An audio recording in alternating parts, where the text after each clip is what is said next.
Justin O'Neill wrote in a Scholastic journal that some 3 million kids, most of them girls, between the ages of 6 months and 16 years compete in American pageants each year. As a mother, I will do anything to keep my daughter safe and to teach her to respect herself and her body, just like my mother taught me. So what exactly are these parents of these child beauty queens teaching their daughters? Beauty pageants for children have hit our country by storm, with demanding parents, degrading outfits, and the media to stand by their side. I don't see these pageants going down without a fight.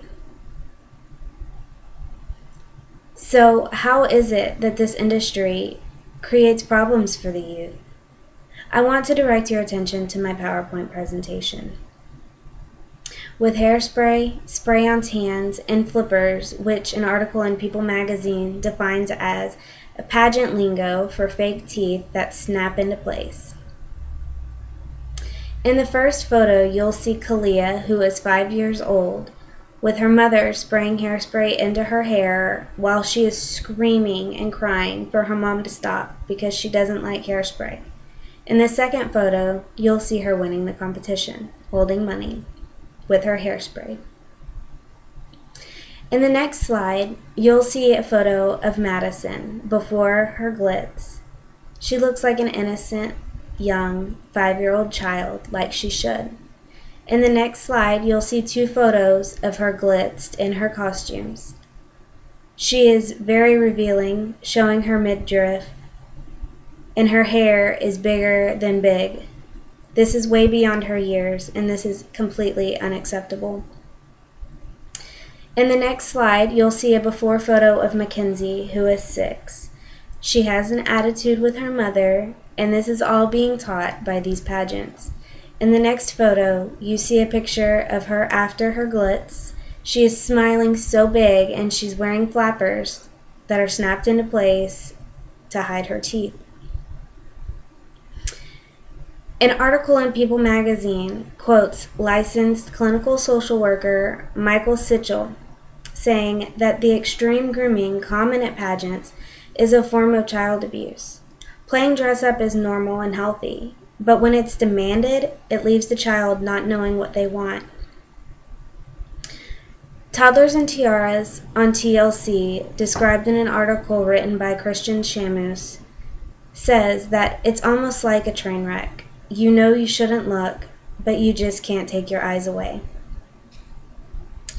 What is it that we can do to help either stop this or make it healthier for our children? The first thing that we can do is to stop watching the TV show Toddlers and Tiaras. Viewing the show is creating a demand for this type of entertainment, and the ratings are just going to continue to rise, which is going to keep this show on air.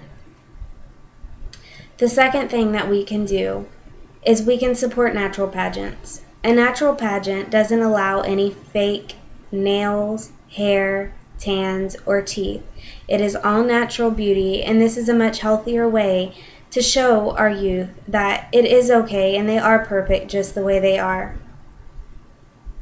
By supporting natural pageants, the demand is being taken away from glitz pageants, which will decrease the amount of glitz pageants that are being held in the world.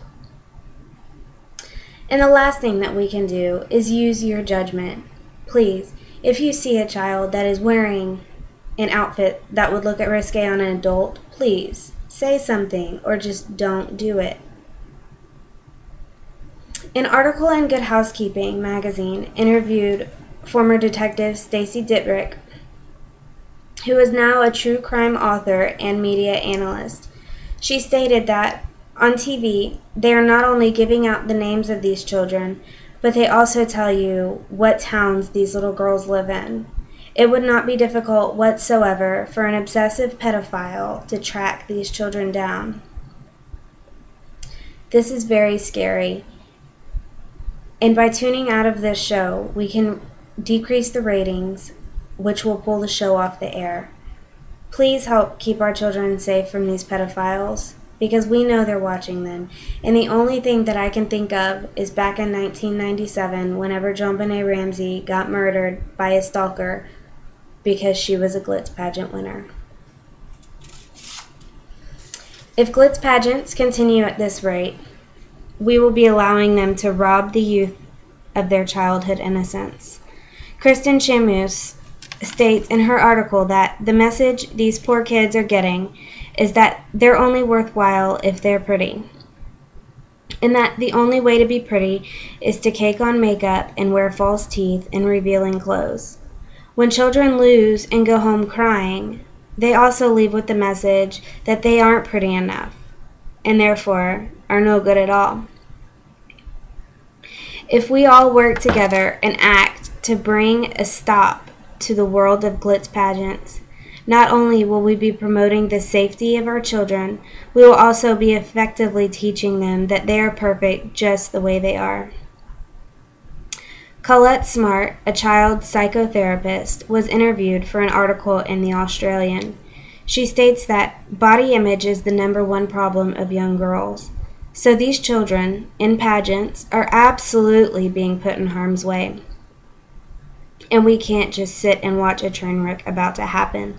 And it's cruel to judge little girls on their appearance, to say to a young girl, no, you're not pretty enough. So we're setting them up for plastic surgery and Botox injections. And as a society, we must not sit by and let this happen. Please help me and others protect the innocence and safety of our children. Stop the parental demands, the risque costumes, and the media involvement by supporting natural pageants and tuning out of the TV show Toddlers and Tiaras.